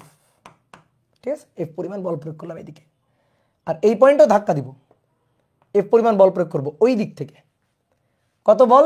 F, সমান বল। এই বলটা F হলে ওই বলটাও F। তাহলে বলো তো এই বস্তুটার উপর দুইটা সমান্তরাল বল প্রযুক্ত হয়েছে না? দেখো, এই বস্তুটার উপর দুইটা সমান্তরাল বল প্রযুক্ত হয়েছে কিনা দেখো, এই দুইটা সমান্তরাল কিনা একটু বর্ধিত করো, তাহলে আরো সুন্দর করে টের পাবা। এই যে দেখো, দুইটা কেমন বল? পরস্পরের সাথে কেমন বল? সমান্তরাল বল। তাহলে দুইটা সমমানের F এর মান সমান, তারা পরস্পরের সমান্তরালে ক্রিয়ারত আছে এবং পরস্পরের বিপরীত দিক থেকে। বলো এই তিনটা শর্ত মানছে কিনা? বলো, তিনটা শর্ত মানছে কিনা? ইয়েস, সমমানের বল, পরস্পরের সমান্তরালে ক্রিয়ারত এবং একই বস্তুর উপর বিপরীতমুখী হয়ে ক্রিয়ারত। যদি এমন হয়, ধরো এই বলটা এই দিক বরাবর প্রযুক্ত হচ্ছে, তাহলে কিন্তু হবে না, কারণ এই বলটা এদিকে হলে এই বলটা এদিকে যদি হয় তাহলে আর হবে না। এই বলটা এদিকে হলে এই বলটাকে এদিক বরাবর থাকতে হবে, তাহলে দ্বন্দ্ব প্রযুক্ত হবে। কি ক্লিয়ার? ক্লিয়ার? ওকে, তাহলে এবার আসো লব্ধি টর্ক হিসাব করব। লব্ধি টর্ক বলো তো কয়টা টর্ক এখানে? লব্ধি টর্কে দ্বন্দ্ব বলে, কয়টা টর্ক? দুইটা। এই বলের জন্য একটা টর্ক, এই বলের জন্য একটা টর্ক, দুইটা টর্ক। এই যে কোণটা, এই কোণটাকে আমি বললাম θ1, এই যে কোণটা এটাকে বললাম θ1, আর এই যে কোণটা এই কোণটাকে বললাম θ2। এই যে কোণটা এই কোণটাকে বললাম θ2, এটা θ1 আর এটা θ2। ওকে, তাহলে আসো এবার আসো, এই বিন্দু থেকে এই বলের উপর একটা লম্ব টানলাম। আচ্ছা, লম্ব আগে টানতে হবে না, আগে তুমি আমাকে টর্কের হিসাব বলো। এই যে বলটা, এই বলটা এই চাকতিটাকে কোন দিকে ঘুরাইতে চাই বলো তো? চাকতিটাকে এই বলটা কোন দিকে ঘুরাইতে চাই? কোন দিকে ঘুরাইতে চাই বলো? কোন দিকে?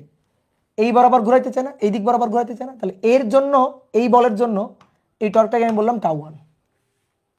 ঠিক আছে, এই দিক বরাবর ঘুরাইতে চাই, এই দিক বরাবর ঘুরাইতে চাইলে τ1 কোন দিকে যাবে? উপরের দিকে। ইয়েস, τ1 থাকবে উপরের দিকে। তাহলে এই দিক বরাবর ঘুরাইতে চাই, এই দিক বরাবর ঘুরাইলে উপরের দিকে যাবে, বুঝো? অনেকে যদি বলে ভাই আপনি একটু দেখান ভেঙে চুরে, এটা এফ, এটা আর, তাহলে আর ক্রস এফ, আর ক্রস এফ উপরের দিকে, তাহলে এটা এভাবে ঘুরে যাবে, এভাবে ঘুরে যাবে, উপরের দিকে যাইতে চাই। ঠিক আছে, এইবার আসো, এই বলটা কোন দিকে ঘুরাইতে চাই দেখো তো? দেখো এই বলটা কোন দিকে ঘুরাইতে চাই?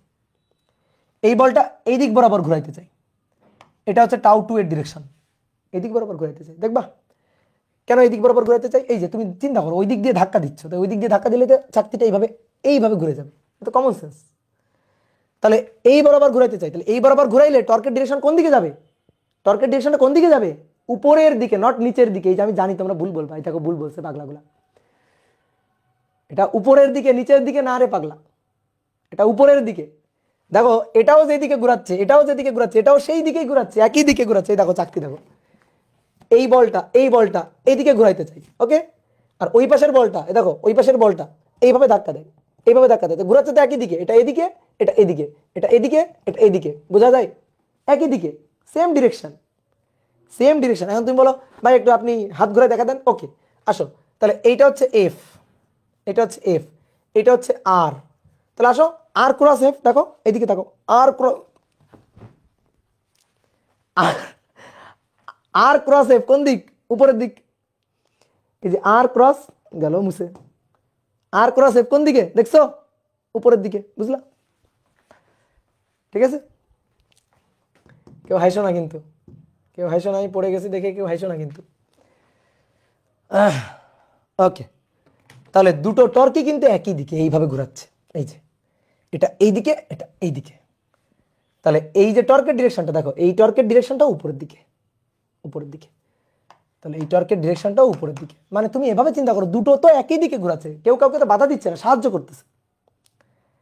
ঠিক আছে, তাহলে আমরা এখন লব্ধি টর্ক হিসাব করতে চাই, তো লব্ধি টর্ক হবে τ1 + τ2।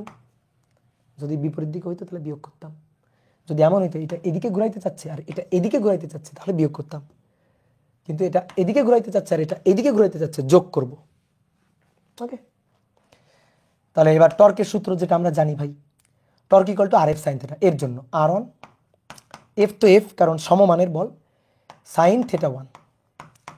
এর জন্য টর্কের মান R2 এফ এফ sin θ2। তাহলে এফটাকে কমন নিলাম, R1 sin θ1, R2 sin θ2। ওকে, R1 sin θ1, R2 sin θ2। এবার একটা জিনিস খেয়াল করো, দেখো এই পয়েন্ট থেকে এর উপর লম্ব টানলাম, এই লম্ব বলটা হচ্ছে নাম দিলাম লম্ব দূরত্বটার নাম দিলাম D1। আর এই একটা লম্ব টানলাম, এই একটা লম্ব টানলাম, এই লম্ব দূরত্বটার নাম দিলাম, এটা হচ্ছে D2 নাম দিলাম। তাহলে আসো এই কোণের sin θ, sin θ1, সাগরে লবণ আছে, লবণ D1 আর আছে অতিভুজ R1। তাহলে অর্থাৎ D1 হচ্ছে R1 sin θ1, D1 = R1 sin θ1। কি ক্লিয়ার? D1 = R1 sin θ1। এবার এই ত্রিভুজের জন্য sin θ2, সাগরে লবণ আছে, এই যে সাইন থেটা 2 লবণ d2/r2, অতএব d2 সমান সমান r2 sine theta 2, r2 sine theta 2। তাহলে d1 হচ্ছে r1 সাইন থেটা 1 আর d2 হচ্ছে r2 sine theta 2, r1 sine theta 1 r2 sine theta 2। তাহলে f r1 sine theta 1 d1 r2 sine theta 2 d2, তাহলে এটা d1 এটা d2, d1 plus d2। বুঝতে পারছো? এবার তুমি দেখো তো ভাই d1 আর d2 এটা এই দুইটার মধ্যকার দূরত্ব না, এই সমান্তরাল দুইটা রেখার মধ্যকার দূরত্ব না d1 প্লাস d2। এই যে সমান্তরাল দুইটা রেখা তাদের মধ্যকার লম্ব দূরত্ব d1 প্লাস d2 না, তাহলে এটাকে d বলি, তাহলে f ইন্টু d। বুঝলা? এটাই হচ্ছে দ্বন্দ্বের সূত্র। তাহলে দ্বন্দ্ব মানে সহজ কথা, দ্বন্দ্ব মানে লব্ধি টর্ক, দুটো বল প্রযুক্ত হয়ে যে লব্ধি টর্ক তৈরি করবে সেই লব্ধি টর্ক। তাহলে সেই লব্ধি টর্কের মান যদি আমরা হিসাব করতে চাই তো কেমনে হিসাব করব? যে কোনো একটা বলের মান নিব এবং বল দ্বয়ের মধ্যকার লম্ব দূরত্ব গুণ করে দিব। যে কোনো একটা বলের মান নিব এবং বল দ্বয়ের মধ্যকার লম্ব দূরত্ব গুণ করে দিব। তাহলে টর্ক টাউ এটা equal to F into D. ঠিক আছে? তাহলে অতএব টর্ক যে কোনো একটি বলের মান, একটু বাংলায় লিখি, যে কোনো একটি বলের মান গুণ বল দ্বয়ের মধ্যকার লম্ব দূরত্ব, বল দ্বয়ের মধ্যকার লম্ব দূরত্ব। দেখো দুইটা বল মানে প্যারালাল রেখা তাদের মধ্যকার লম্ব দূরত্ব সরাসরি তুমি হিসাব করে ফেলতে পারবা টর্ক। তোমার আর কষ্ট করে f1 r সাইন থেটা 1 মানে sorry r1 f sine theta 1 r2 f sine theta 1 sine theta 2 এই দুইটা দিয়ে যোগ করে লব্ধি টর্ক হিসাব করার দরকার নেই। তুমি যে কোনো একটা বলের মান নিবা, তাদের মধ্যকার দূরত্ব লম্ব দূরত্ব গুণ করে দিবা, টর্কের মানটা তুমি পেয়ে যাবা। ঠিক ক্লিয়ার? ওকে।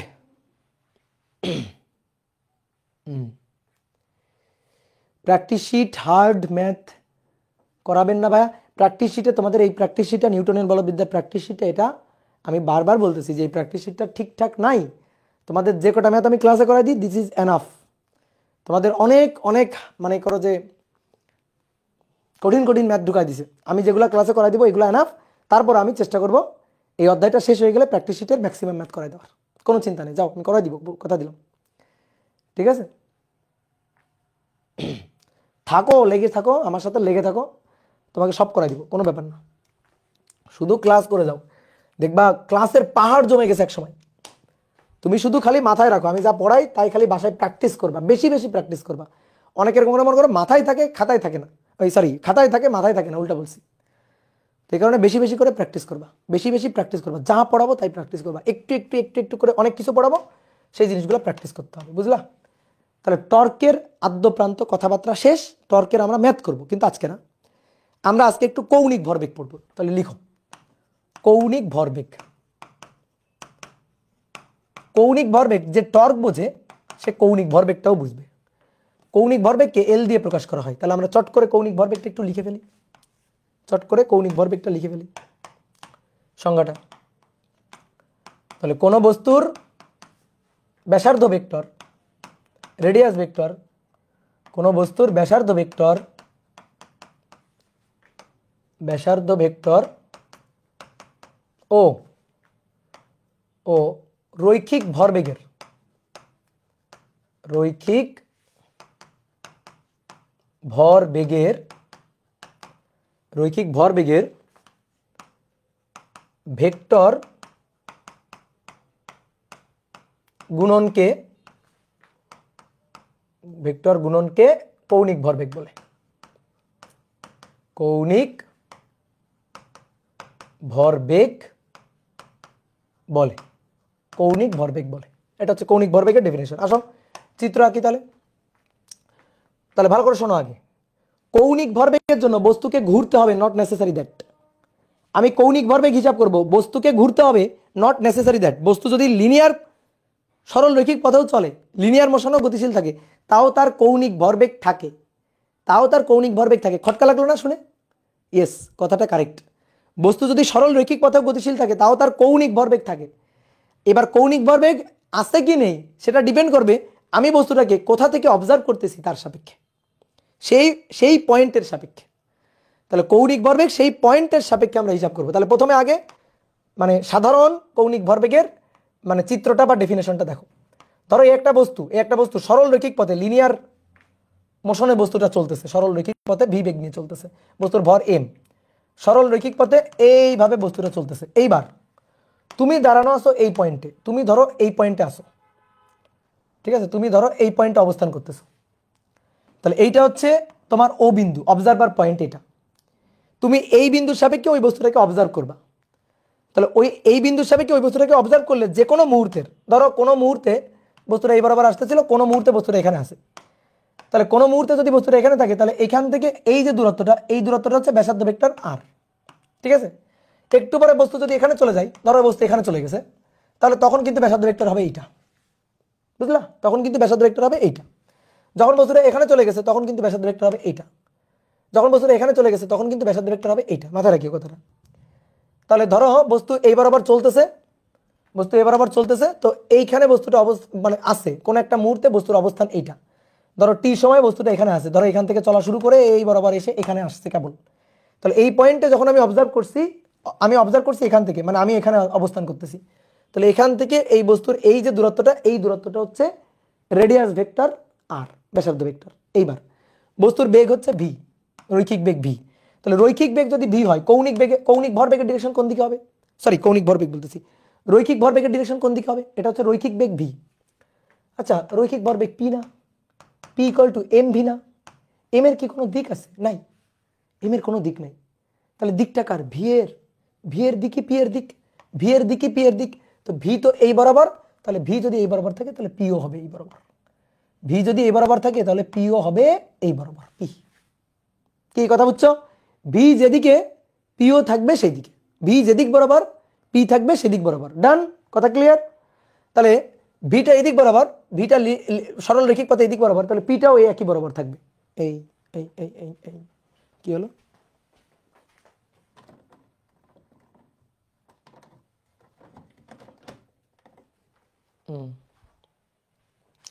এই দেখো তো, ভিডিও কেটে গেছিল নাকি?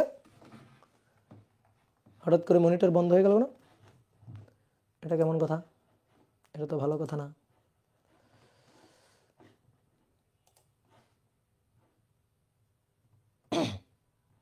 কিছু হয় না, হ্যাঁ ঠিক আছে, ওকে। তাহলে এটা আর, এটা পি, আর আর পি এর মধ্যবর্তী কোণ, আর আর পি এর মধ্যবর্তী কোণ, বলো তো এইটা কি আর আর পি এর মধ্যবর্তী কোণ? না, আর আর পি এর মধ্যবর্তী কোণ কিন্তু এটা না। ভেবে বলো তো আর আর পি এর মধ্যবর্তী কোণ কোনটা? আর আর পি এর মধ্যবর্তী কোণ এই যে এটা, কারণ পি এর পা আছে এখানে, আর এর মাথা আছে, তাহলে হবে না কিন্তু। তাহলে আর আর পি এর মধ্যবর্তী কোণ বহিস্থ কোণ, এই যে বাইরে নেওয়ার পরে, এই যে বর্ধিত করে নেওয়ার পরে তারপরে কোণ, এই কোণটা থেকে আর আর পি এর মধ্যবর্তী কোণ, বাইরের কোণটা 180, 180 মাইনাস এইটা আর কি, যদি নাও তাহলে 180 মাইনাস এটা, মানে আর আর পি এর মধ্যবর্তী কোণ হচ্ছে এইটা। তাহলে এটা হচ্ছে আর আর পি এর মধ্যবর্তী কোণ। এইবার তাহলে কৌণিক ভরবেগকে এল দিয়ে লেখা হয়, তাহলে এল ইকুয়াল হবে আর ক্রস পি, এল ইকুয়াল হবে আর ক্রস পি, এটা হচ্ছে আমাদের সূত্র। যদি বলি মান, তাহলে মান হবে আর এর মান, পি এর মান, তাদের মধ্যবর্তী কোণের সাইন থিটা। ঠিক আছে, এটাকে আরেকটু যদি ভাঙি, তাহলে আর এর মান, পি মানে তো এম ভি, তাদের মধ্যবর্তী কোণের সাইন থিটা। এটা হচ্ছে মানের সূত্র, এইটা মানের সূত্র, ঠিক আছে। এবার আসো, কোনো বস্তু যদি বৃত্তাকার পথে ঘোরে তখন আমরা কৌণিক ভরবেগ কেমনে হিসাব করি? অনেকে ভাবতে ভাই সরল রৈখিক পথে যাচ্ছে, সরল রৈখিক পথে যাচ্ছে, তাও কেন কৌণিক ভরবেগ থাকে? কারণ তুমি যখন, আমি এ যদি সরল রৈখিক পথে চলে, তুমি যদি এখান থেকে অবজার্ভ করো, তুমি কিন্তু সরল রৈখিক পথ দেখবা না, তোমার কাছে মনে হবে ঘুরে যাচ্ছে। দেখো মনে হবে কিনা, তুমি একটা কাজ করো, আমি এখানে দাঁড়ানো আছি না, দেখতে পাচ্ছ এই যে আমার একটু দেখা যাচ্ছে না স্ক্রিনে? দেখো আমাকে কি একটু স্ক্রিনে দেখা যাচ্ছে? স্ক্রিনে দেখা যাচ্ছে একটু, হ্যাঁ। তুমি একটা কাজ করো, তুমি আমার দিকে পয়েন্ট করো, এরকম আমার দিকে এভাবে পয়েন্ট করো, আমার দিকে পয়েন্ট করছো, এইভাবে আঙুল দিয়ে পয়েন্ট করো, এইভাবে আঙুল দিয়ে পয়েন্ট করো। এবার আমি হেঁটে যাব, আমি হেঁটে হেঁটে সামনে যাব, তুমি তুমি আমার দিকে আঙুল রাখবা, আমার দিকে আঙুল রাখবা, আঙুল যেন আমার দিক থেকে না সরে। আমি হেঁটে যাচ্ছি কিন্তু, রেডি, 1 2 3, দেখবা তোমার হাতটা বা আঙুলটা কেমনভাবে থাকে। এই যে আমি হেঁটে হেঁটে হেঁটে হেঁটে সামনের দিকে যাচ্ছি, এই যে হেঁটে হেঁটে সামনের দিকে এখানে গেলাম, বলো তোমার আঙুলটা কেমনভাবে ঘুরছে, বলো তোমার হাতটা কেমনভাবে ঘুরছে? হাতটা এইভাবে ঘুরে গেছে না? দেখো তো এইভাবে ঘুরে গেছে না? যেমন দেখো আমার সামনে ক্যামেরা আছে, আমি এইখান থেকে ওই ক্যামেরার দিকে অ্যাঙ্গেল মানে আঙুল দিতে দিতে যাব, তাহলে আমার হাতটা দেখো তো ঘোরে কিনা, দেখো আমার হাতটা এইভাবে ঘুরতে ঘুরতে যাবে কিনা, এইভাবে ঘুরতে ঘুরতে যাবে কিনা, কি ক্লিয়ার? ধরো আমার সামনে দিয়ে কেউ সরল রৈখিক পথে চলে যাচ্ছে, সরল রৈখিক পথে চলে যাচ্ছে, তাহলে আমার হাতটা এভাবে, প্রথমে আমি তাকে দেখছিলাম ওইখানে, তারপর একটু পরে এইখানে, তারপর একটু পরে এইখানে, তারপর একটু পরে এইখানে, তারপর একটু পরে এইখানে, তারপর একটু পরে এইখানে, তারপর একটু পরে এইখানে, কি তাই না? তাহলে দেখো তো এইভাবে ঘুরে যাচ্ছে না? বুঝতে পারতেছো বৃত্তাকার কোত্থেকে আসতেছে? এই জিনিসগুলো কিন্তু পাবা না, এই জিনিসগুলো কিন্তু বুঝতে হবে, বই পড়ে কিন্তু এই জিনিসগুলো বোঝা যাবে না, ফিল করা যাবে না। তো এইবার আসো আমি তোমাকে লিনিয়ার মোশন না একেবারে সার্কুলার মোশনের জন্য দেখাই। তো কোনো একটা বস্তু চিন্তা করো বৃত্তাকার পথে ঘুরছে, যে এই হচ্ছে বস্তুটা, এই বস্তুটা বৃত্তাকার পথে ঘুরছে, তো যে কোনো পয়েন্টে তার বেগ থাকবে স্পর্শক বরাবর, এটা স্পর্শক বরাবর তার বেগ ভি, এটা সেন্টার এই, তাহলে ব্যাসার্ধ ভেক্টর এটা, এটা হচ্ছে ব্যাসার্ধ ভেক্টর, ঠিক আছে? এই যে তুমি এখান থেকে অবজার্ভ করতেছো সেন্টারের সাপেক্ষে, বুঝছো, কেন্দ্রের সাপেক্ষে অবজার্ভ করতেছো, এখানে অবজারভার কোথায় আছে? কেন্দ্রে। তাহলে এটা হচ্ছে ব্যাসার্ধ ভেক্টর, তাকে আমি বর্ধিত করলে এটা, এটা আর ভেক্টর, বর্ধিত করার পরে এটা আর, তাহলে আর এবং পি এর, পি কোনটা? পি হচ্ছে এই যে ভি এর দিকে পি, যেদিকে ভি সেদিকেই তো পি, এই যে P equal to M V, B এর ডিরেকশনই তো পি এর ডিরেকশন, তাহলে পি আর আর এর মধ্যবর্তী কোণ এইটা হচ্ছে থিটা, তাহলে আর ক্রস পি ডিরেকশন উপরের দিকে, আর ক্রস পি ডিরেকশনটা উপরের দিকে, তাহলে টর্কের ডিরেকশন থাকবে, সরি টর্ক বলতেছি, কৌণিক ভরবেগের ডিরেকশন থাকবে এই যে উপরের দিকে, কোন দিকে? উপরের দিক বরাবর। এই এবার আর হাতটাকে অত সুন্দর করে আঁকলাম না, কোনো মতে আঁকলাম, আর ক্রস পি।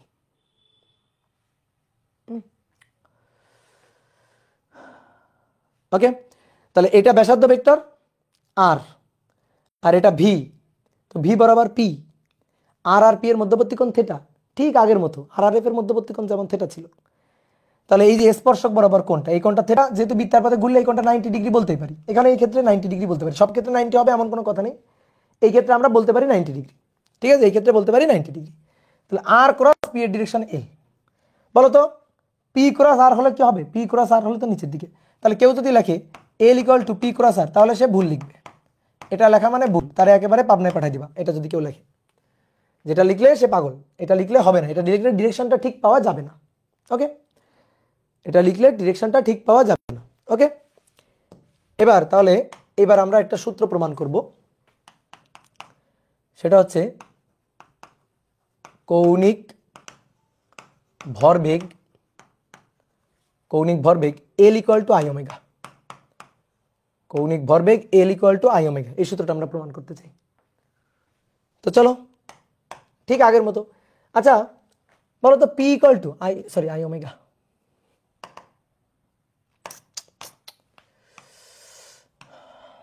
দেখো P equal to M V না, পি এর জায়গা দখল করবে এল, এম এর জায়গা আই, ভি এর জায়গা ওমেগা, প্রমাণ করতে হবে। তোমাকে আমি দুটো প্রমাণ অলরেডি করে দিয়েছি, ই কে equal to half M V স্কয়ারের জায়গায় হাফ আই ওমেগা স্কয়ার, আর অলরেডি আজকে একটা প্রমাণ করছি tau equal to I alpha, মানে যেখানে F equal to M A ছিল। তাহলে তুমি পারবা না এটা প্রমাণ করতে? সেম সেম প্রসিডিউর, সেম একইভাবে প্রমাণ, সেম একইভাবে প্রমাণ, বলো পারবো কিনা? ঠিক আছে বলো। তাহলে চলো, ধরো এই একটা চাকতি, এই চাকতিটা বৃত্তাকার পথে ঘুরছে,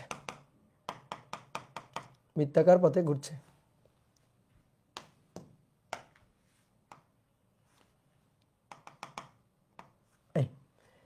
এইভাবে ঘুরতে পারে, তো এইভাবে ওমেগা কৌণিক বেগ নিয়ে ঘুরছে, এই যে সমকৌণিক বেগ ওমেগা নিয়ে ঘুরছে, সমকৌণিক বেগ নিয়ে ঘুরছে।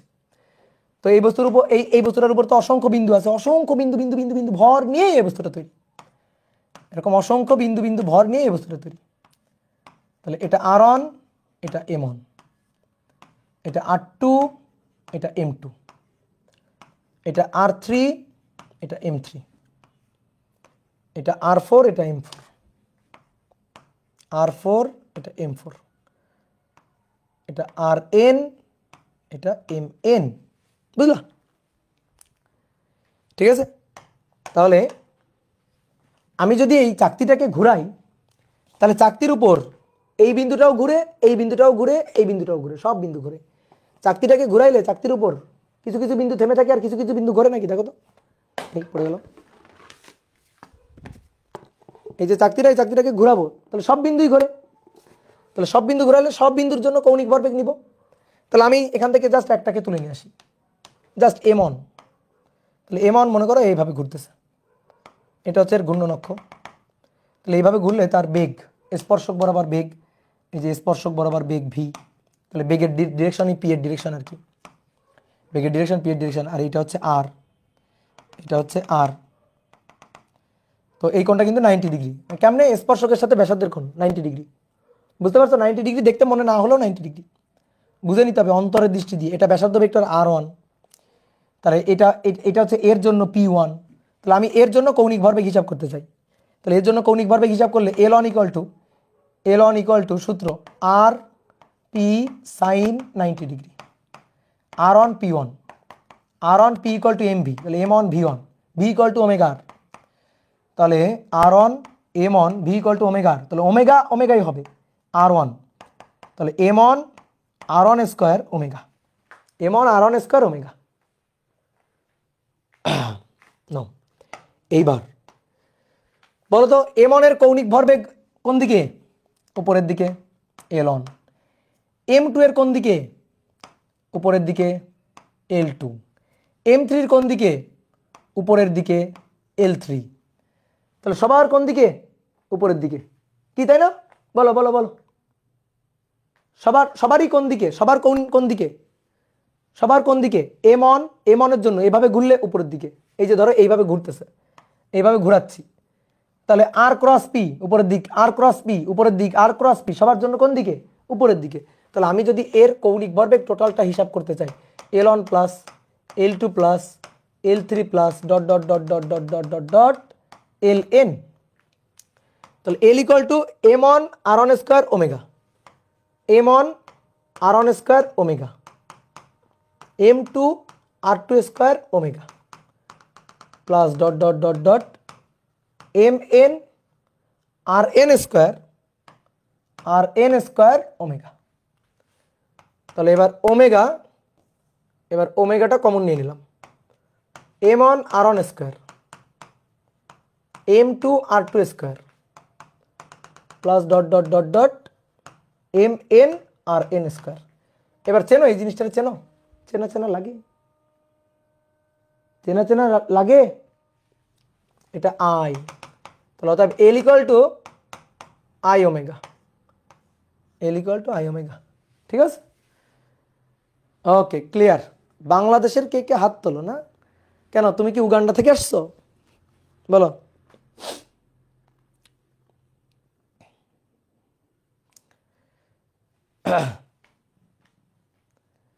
তো সেম ডেরিভেশন, তিনটা ডেরিভেশন পর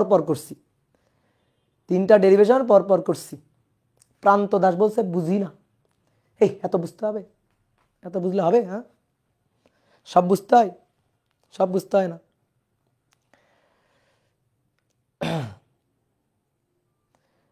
ভাই আপনি কোন দেশের? আমি রাজশাহী, সিটি অফ ম্যাঙ্গো, রাজশাহীর।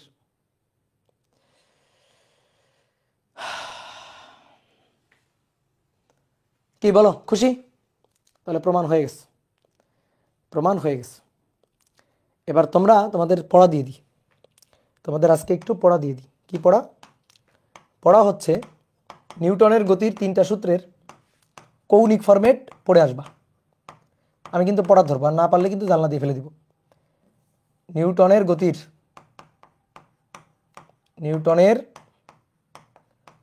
গতির সূত্রের কৌণিক ফরম্যাট।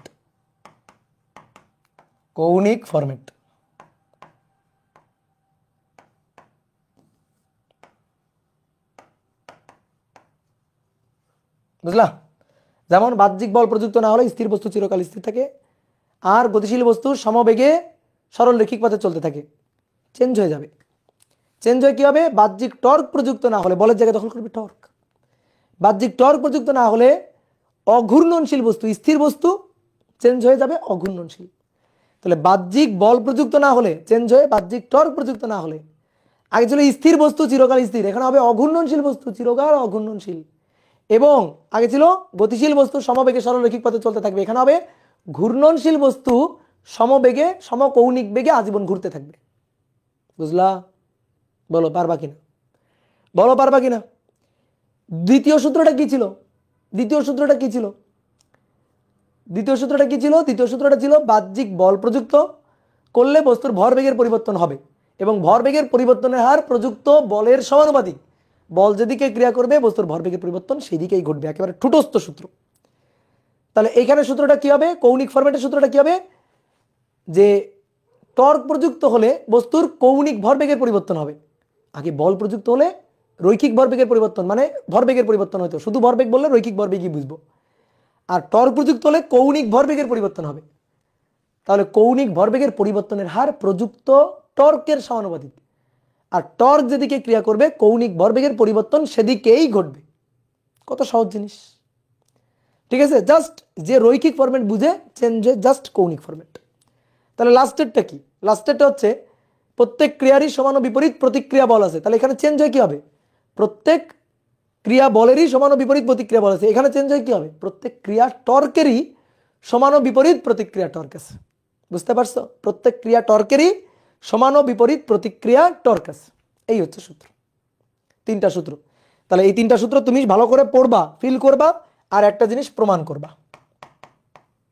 একটা জিনিস প্রমাণ করবা, ঠিক আছে? এটা বইতে নাই, তো তোমাদের প্রমাণ করতে দিই। সেটা হচ্ছে, বলো বলো F equal two DDT of P. তাহলে বলো টর্ক ইকুয়াল টু কি? রৈখিক ভরবেগের পরিবর্তনের হার প্রযুক্ত বল। তাহলে টর্ক ইকুয়াল টু কি? বলো বলো বলো বলো। তাহলে ডিডিটি অফ এল অর্থাৎ কৌণিক ভরবেগের পরিবর্তনের হার প্রযুক্ত টর্ক। এটা প্রমাণ করবা। এটা আমি বিশ্বাস করি না, আমি বিশ্বাস করি না, প্রমাণ করবা, ঠিক আছে? ওকে, তাহলে নেক্সট দিন দেখা হচ্ছে। আমরা কিন্তু অনেক কিছু পড়ে ফেলছি। নেক্সট দিন ম্যাথ করে ফেলবো, এই টপিকের ম্যাথ করে ফেলবো।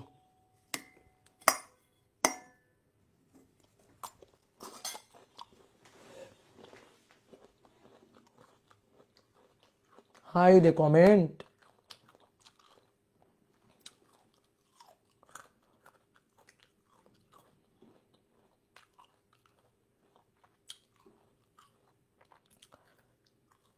কি খাই? পেয়ারা খাই, খাবা? পেয়ারা খাইতেছে, খাবা? খাইলে আসো। ওকে, টাটা। যাও, কালকে পরের দিন আনমিউট করবো, আজকে না। টাটা।